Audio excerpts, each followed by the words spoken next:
Hey everyone, I'm Will. Welcome back to the channel. Here we examine how movies and shows quietly shape us, how predictive programming, emotional triggers, and psychological conditioning work together to steer our thoughts, narrow our feelings, and reshape what we consider acceptable. These stories often leave us smaller, less free, less grounded, and less connected to our own inner clarity. But something shifts the moment we begin to see it. Awareness restores what was taken. It strengthens the mind, settles the body, and returns agency to the viewer. And that's what we do here. We uncover the hidden signals, decode the narrative structure, and then imagine what these stories could have become if they were designed to uplift rather than control. So stay with me until the end. Because after we unravel the movie's deeper logic, we'll look at how a more human version of this story could have unfolded. Today, we're looking at Christopher Nolan's 2008 movie, The Dark Knight. Behind the iconic imagery and career-defining performances, this movie delivers a deeply embedded blueprint for emotional compliance and moral surrender. It trains the viewer to equate chaos with honesty, sacrifice with necessity, and authoritarian control with protection. Beneath its surface, The Dark Knight becomes one of the clearest case studies of modern predictive programming. A story that teaches us how to feel safe in a world where freedom is always the first casualty. The programming begins with the hero himself, through what we could call the hero as a pacification device. The movie opens with a bold thesis. Criminals are escalating because of Batman's presence. This inversion, the idea that resistance causes the disease, is core to its structure. The people need a hero, but the more he acts, the more the system destabilizes. And so the viewer learns to associate individual action with unintended consequence. Harvey Dent enters as a beacon of lawful hope. Bruce Wayne even calls him the one who can do what I never could. The story gently replaces grassroots resistance with institutional figures. The mask is temporary. The savior must eventually come from the state. One character says, "You either die a hero, or you live long enough to see yourself become the villain."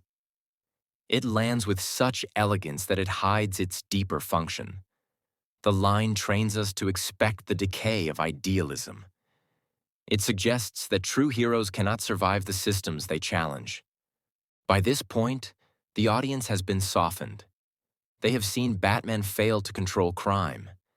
They have been introduced to a new, more acceptable symbol of justice. And they have heard the warning. Hold on to your ideals too long, and you become the enemy. Then comes the force that justifies control, what we can understand as the theme of order through chaos. Enter the Joker. His performance is iconic for a reason. He is more than a villain. He is the symbolic embodiment of entropy, the face of unfiltered truth. He exists to justify the need for extreme control. As one character says, "Some men just want to watch the world burn." But here's the deeper move. The Joker never lies. His plans succeed. His threats are real. He offers choice, then punishes both outcomes. He tells Harvey, "The only sensible way to live in this world is without rules," and the story supports him. Every structure fails. Every moral stand collapses. The psychological effect is this. The viewer learns to equate unpredictability with honesty. The Joker becomes strangely credible. The world he represents is terrifying, but also raw and real. And in contrast, the world of law and order feels fragile, outdated, naive. This primes the nervous system to welcome a harder hand, to desire control. Because when faced with chaos that cannot be reasoned with, the body seeks protection, even if that protection strips away autonomy. The story then leads us deeper, into the emotional logic of controlled despair and necessary evil. The Joker sets up the fairy experiment. 2 boats, 2 detonators. Each group must decide whether to destroy the other to survive.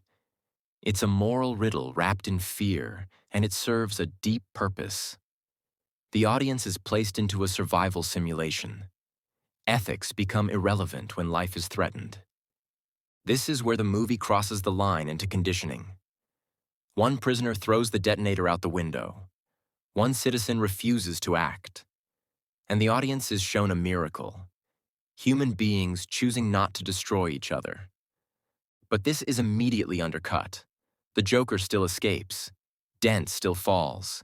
Batman still loses. And so the body learns. Even goodness cannot win. Even when the right choice is made, chaos continues. The idea of moral victory is presented and then voided.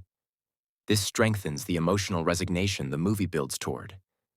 We are being trained to believe that no amount of virtue can hold the line. And when that belief sets in, we accept compromise. We begin to justify what once felt unthinkable. And then comes the manufactured fall of hope. Harvey Dent's transformation into Two-Face is framed as tragedy, but it's more than that. It's ritual.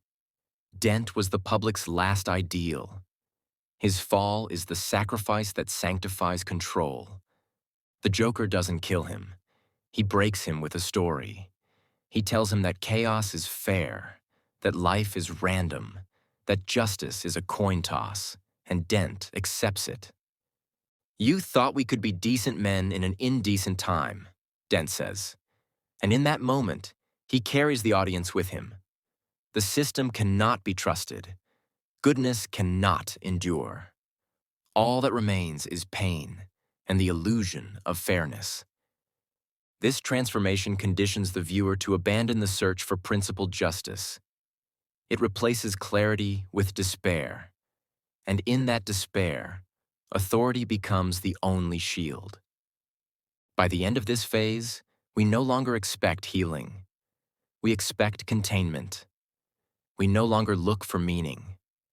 We look for control. And finally, we arrive at what the film presents as essential: the lie that saves us. The final act delivers the most explicit conditioning message of the story. Truth must be sacrificed for stability. Batman and Gordon agree to cover up Dent's crimes. The public must never know what their hero became. Sometimes the truth isn't good enough. Sometimes people deserve more. Sometimes people deserve to have their faith rewarded. This is the core message. Propaganda is not just allowed.